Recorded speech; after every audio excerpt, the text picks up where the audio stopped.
So I'm happy to say he's had a bath, which he really enjoyed.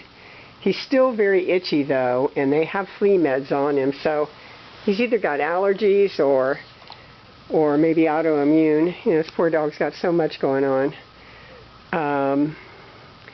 One of his ear canals is completely blocked, I discovered when I gave him a bath. He has old hematomas in his ears that were never treated.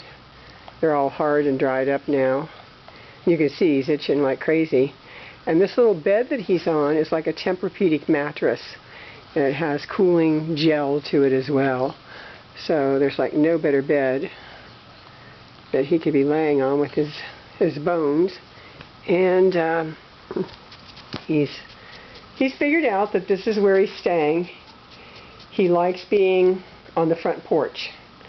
He likes laying on the front porch. I have a feeling with the calluses on him that he probably lived in somebody's yard, and he probably hung out on the porch, you know, by the door, waiting to get in. But at any rate, he is now inside the house and seems to know that he's staying here. When he's outside, he likes to hang out the front gate, you know.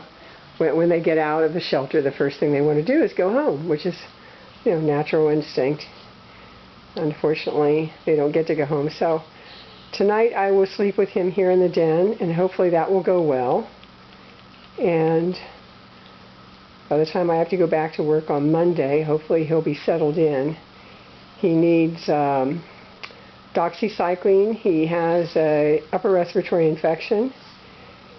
He needs tramadol, and I'm going to say that he probably needs meloxicam to go with it. They had him on Rimadyl. Apparently they stopped that and they put him on tramadol.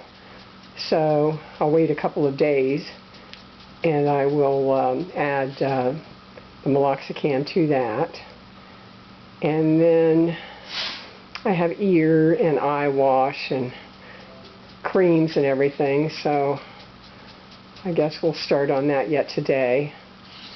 And I'll put him back on the doxycycline. He was only on it for 5 days, so that's not enough. But you can see poor boy, he's just so itchy. And he was covered in flea dirt. What a pretty boy you are. He's such a pretty boy, huh? Oh, and the other thing is I think he may be deaf. We're working with hand signals already. And as long as he sees me, we seem to be okay. But I don't know if he's deaf or if his ear canal is just blocked or what. But as soon as we get to the vet, we'll find out. And I'm not sure which vet we're going to see. We use 3 different vets, so it's a matter of which one can get us in the soonest. It may actually not be until Tuesday morning because I have appointments all day Monday. So anyway, this is probably the last video today of him. I'm tired and there's still a lot to do. I got a mess in the front yard to clean up from giving him a bath, and then it's time to eat again, feed the dogs, you know. And when I've got dogs in one part of the house and dog in another part of the house in quarantine, it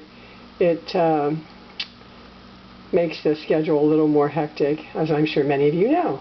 So anyway, it looks like he's finally relaxing and calming down.